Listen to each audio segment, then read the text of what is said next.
Isso aí é uma síntese, é uma coisa ofensiva, não se pode aceitar, mas nem, não é nem aceitar, não é que não se pode aceitar, não se pode nem discutir, isso não se pode aceitar nem como hipótese.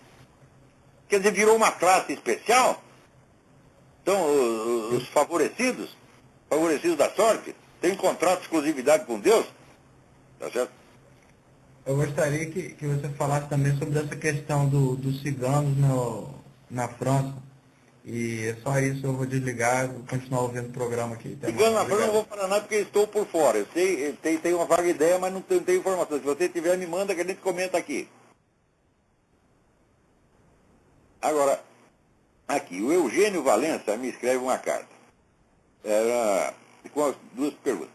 Primeiro, por qual motivo o senhor acha que o indivíduo militante da causa esquerdista age todo dia e o dia todo em prol da causa, como se estivesse sendo açoitado pelo chicote leninista? Acho impressionante tal característica. Olha aqui, essa pergunta é fundamental. Porque as pessoas normais, elas cuidam dos seus interesses particulares e pensam em política de vez em quando. Por que esse pessoal esquerdista só pensa em política 24 horas por dia? Olha, eu me lembro que eu conheci gente no tempo que estava lá metido com essas coisas, no partidão, esse negócio, cara que só pensava nisso o tempo todo. Não tinha interesse nem em mulher. Ó, digo, um desses era o Zé Dirceu. A gente morava ali na casa do estudante, né? Chegava o fim de semana, a gente ia ali para as gafieiras, pegava as menininhas. O Zé Dirceu não ia ficar tratando de interesses do partido. Ele e o Rui Falcão. Os dois eram assim. Só pensavam em Revolução Comunista 24 horas por dia. Né? Mas que coisa, vamos dizer, a posição deles no partido tinha encoberto e comido a pessoa real deles. Não tinha mais pessoa real, só tinha o militante. Então, é claro que isto é um quadro esquizofrênico, um quadro psicótico. É importante, porque a pessoa assume outra personalidade, ela se transfigura naquilo, ela se identifica com aquilo, ao ponto de que ela não tem mais interesses pessoais, por assim dizer. Inclusive, esse pessoal, quando rouba, quando mete a mão no dinheiro público, que é a coisa que eles mais fazem, eles fazem com a consciência limpa, porque eles não estão roubando só para eles, estão roubando para os outros do partido. Então, o negócio, vamos dizer, a consciência deles não dói. Desde que o partido leve a cota dele, você pode roubar quanto queira. Tá certo? Então, isso quer dizer que essa militância esquerdista não é uma posição política que a pessoa assumiu. Não é só isso. É uma segunda personalidade. Então, é claro que é um quadro psicótico. E, evidentemente, o psicótico ele tem aquela intensidade emocional, aquela violência mental que as outras pessoas não conseguem ter. Depois conseguem falar disso 24 horas por dia, só pensam nisso. Né? Não tem, vamos dizer, uma variedade de repertório. Se você olhar, por exemplo, você lê livros marxistas, os caras só estão preocupados o tempo todo com uma coisa, a conquista do poder. Eles só pensam nisso. Eles podem estar falando do que quiserem, qualquer assunto. O fundo é sempre esse. Nós precisamos alcançar o poder. Então, todo livro marxista é escrito por um sujeito que quer tomar o poder para outro que quer tomar o poder junto com ele. Então, eles não dizem o que estão vendo, eles não dizem o que estão sentindo. Eles dizem o que eles acham que você tem de acreditar para você dar o poder para eles.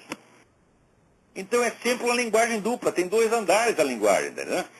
Se uma pessoa que está por fora, que lê aquilo, tem lá um monte de palavra em código que ele não entende, só a militância entende. A não ser que você adquira alguma prática, estude o negócio. Então, você vê, eu sempre digo que tem duas maneiras de você mentir. Uma eu chamo de contaminação, a outra eu chamo de intoxicação.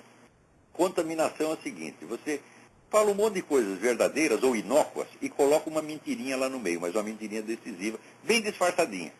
Então você engole aquilo sem perceber e depois aquilo vai desencadeando o efeito gradativamente e vai tomando ali o seu subconsciente e afetando o campo inteiro da sua percepção do mundo. A segunda maneira, que eu chamo de intoxicação, é o seguinte, o sujeito mentiu o tempo todo, em tal velocidade, com tal variedade, que você não aguente, você não dá para você discutir com o cara, porque para desmenti-lo você precisaria escrever uma enciclopédia. Então, por exemplo, agora lendo esse último livro do Antônio Negri, que é uma entrevista que ele deu para um outro fulano, você olha a cara dos dois, tem a fotografia dos dois na contracapa, e você olha assim, eu compraria um velocípede usado de um desses caras, fala, mas de jeito nenhum, mas de jeito nenhum. O velocípede não vai funcionar, vai vir com o pneu furado. Né? Você olha a cara deles e fala, pelo amor de Deus, né? Então, ali Al Capone e Luke Luciano, né? Então, eu já fiquei com medo de ver a cara deles ali atrás. Mas quando você vai ler, o Antônio Negri ele consegue mentir com uma intensidade que ele não para. Assim, a média é 3 ou 4 mentiras por página. Então, quando você chega na página 5, você está completamente derrotado. Você fala, olha, ou eu vou engolir tudo que esse cara está falando, ou então vou jogar esse livro fora já. Porque é tanta mentira, mas tanta. Né? Então, como é que um cara consegue fazer isso? É porque isso não é uma posição política que ele tem. Ele não controla esse processo. Ele não está mentindo deliberadamente. Não. Ele se incorporou à máquina de mentir. Ele já se transformou naquilo. É uma segunda personalidade. Então é claro que é um quadro psicótico. Toda, vamos dizer, participação, direta ou indireta, na mentalidade revolucionária, é psicose, gente. É psicose. Isso já estava descrito no começo do século XX, essa psicose, né, se chama delírio de interpretação, estava descrito pelo grande psiquiatra francês, Dr. Paul Sérieux, né, no livro Les Folies Résonantes, As Loucuras Raciocinantes. É um livro de 1910. Está descrito, ele não estava pensando em política, não estava pensando em nada, ele estava simplesmente descrevendo um quadro clínico. Quando você lê, mas isso aqui é a mente revolucionária, meu Deus do céu. Então, é por isso que a pessoa não aguenta discutir com os caras, porque eles têm uma violência mental que a gente não consegue. Por exemplo, eu falei, lá no Accuracy in Media, o meu amigo Cliff Kincaid, ele faz lá uma coleção de frases aberrantes, insultuosas, absurdas, ofensivas, ameaçadoras, ditas por esse pessoal de esquerda, não acaba mais. Eles dizem assim, nós vamos matar você, nós vamos estuprar sua mulher, nós vamos matar seu filho. Eles falam assim. E daí você chama o cara de filha da puta, ele, ai, me ofendeu, ai, me ameaçou, ai, puta merda, quer dizer, é uma diferença tão grande entre os direitos que eles se arrogam e o espaço quase nulo, o espaço, vamos dizer, estreito, opressivo, minguado que eles dão aos outros, para esse policiamento do vocabulário, um negócio politicamente correto. Você não pode falar isso, você não pode falar aquilo, você não pode falar aquilo, mas pode ser filha das putas chegar e dizer, olha, nós vamos extinguir toda a raça branca, por exemplo. Dizem isso, né? Ou então, tem que matar todos os judeus. Eles falam isso.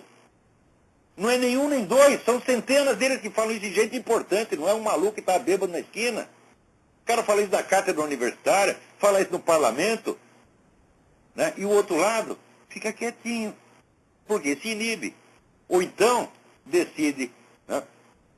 Outro dia eu recebi uma carta aqui de um grande erudito americano, dizendo, não, nós precisamos conversar com esses radicais islâmicos, né, de maneira amável e piedosa. E amável e piedosa o caralho! O que é isso? Não se pode discutir de maneira nem amável, nem piedosa, nem educada com essa gente. Você está dando a eles uma honra que eles não têm. Quer dizer, o sujeito vem, ele diz, olha, eu vou matar você. Daí você fala assim, o senhor me desculpe, mas eu tenho uma leve discordância. O que é isso, porra? É uma situação. Você mesmo está entrando numa situação psicótica e você está desenvolvendo a mesma psicose às avessas. Quer dizer, você está aceitando aquela visão do mundo de um louco e se adequando a ela. Aliás, isso acontece. Quem quer que tenha tido um louco em casa sabe que, de fato, é mais fácil ele deixar os outros loucos do que você curar ele, porra. Né? Você vai se adaptando àquelas maluquices. Eu tinha lá um parente que, de vez em quando, ele tinha impulso de matar a machadadas um outro cara da família, infelizmente não era eu. E aquilo já estava virando rotina. Se acordar, o fulaninho já matou o outro hoje? Não, ainda não. Né? Então você vai se adaptando àquela porra, daqui a pouco você cedeu tudo. E o cara virou chefe do negócio. É assim, é isso que nós estamos vendo dia após dia. Por exemplo, a gente vê essa mendacidade desse pessoal do PT que está no poder. Eles mentem de uma maneira assim, que não para. O Lula é assim, 4, 5 por dia, porra. Agora chega esse outro Michel Temer, acho que esse é pior que o Lula. Porque você tem aquela cara de ostra, tá, né? E tudo aquele negócio do que o Lula tinha proposto transformar as Farc em partido político, ele diz, o Lula não disse nada disso, mas ele disse com a melhor das intenções. Eu digo, mas se ele não disse nada, como é que pode ter dito com boa ou má intenção? Quer dizer, na mesma linha, o cara diz, eu estou mentindo, eu sou vigarista, né? Tem que ter, sabe, aqueles carimbinhos na testa, assim, ó, vigarista, vigarista. Né? Olha, é uma boa ideia, eu vou fazer um carimbinho desse. E quando os caras vierem com essa conversa, pá, rapidamente cair, mas tem que ser tinta indelével, para nunca mais sair. Então, enquanto o Michel Temer carimbo lá em vermelho, vigarista, tá? O Lula também, pá, vigarista. Aí quero ver aparecer em público. Vai ter que usar um bonezinho. E o bonezinho do PT, né? Já devia ser para isso, para ocultar o carimbo. Então, agora aqui. Está aqui, o Centro Interdisciplinar de Ética e Economia Personalista está promovendo um curso sobre Em Busca de uma Sociedade Livre e Virtuosa. Ora, tem alguns conferencistas bons lá, inclusive meu amigo Biratã Ior, mas eu não acredito nessa história de você, não, nós queremos montar uma sociedade virtuosa. Isso aí é uma bobagem, uma bobajada. Veja, o nível da convivência social não depende de você ter nenhuma concepção da sociedade, não depende de você ter nenhum plano de sociedade virtuosa, não depende sequer de você ter ideais, depende só de uma coisa.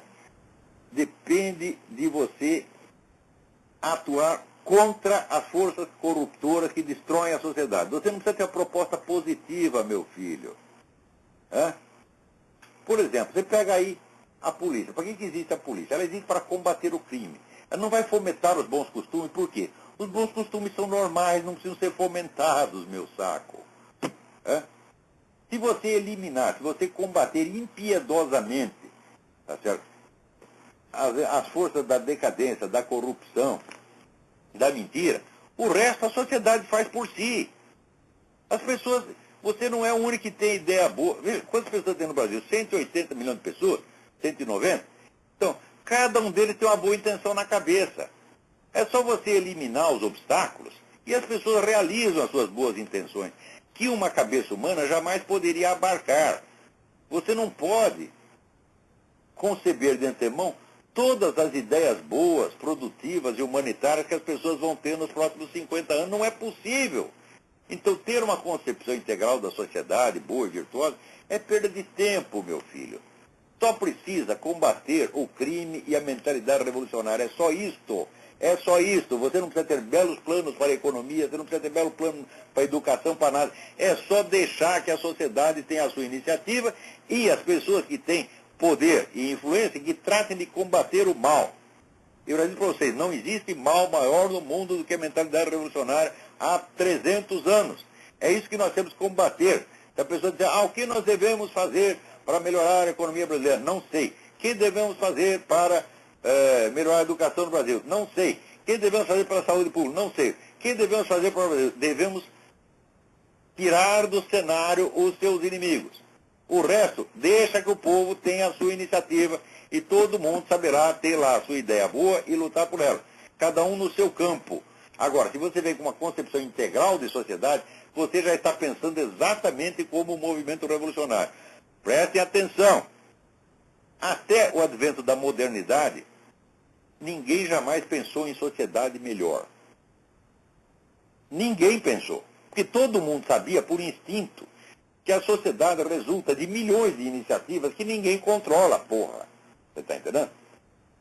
Então, as pessoas tratavam de enfrentar os males que estavam ao seu alcance, sem ter nenhuma concepção global de uma sociedade melhor. Agora, depois que veio o movimento revolucionário, até os inimigos deles querem ter uma concepção de uma sociedade melhor. Outro dia eu estava lendo ali o livro do famoso Patrice Latour Dupin, que é um teórico da direita francesa, teórico conservador. Vem ele lá com a concepção da sociedade cristã perfeita. Eu digo, mas que merda, porra! Nós não temos que inventar sociedade cristã nenhuma. Você pode pregar o cristianismo, mas criar a sociedade cristã é outra coisa. Prega o cristianismo 24 horas por dia. Não invente nenhuma sociedade cristã, pelo amor de Deus. Porque daí você já entrou no processo da mente revolucionária.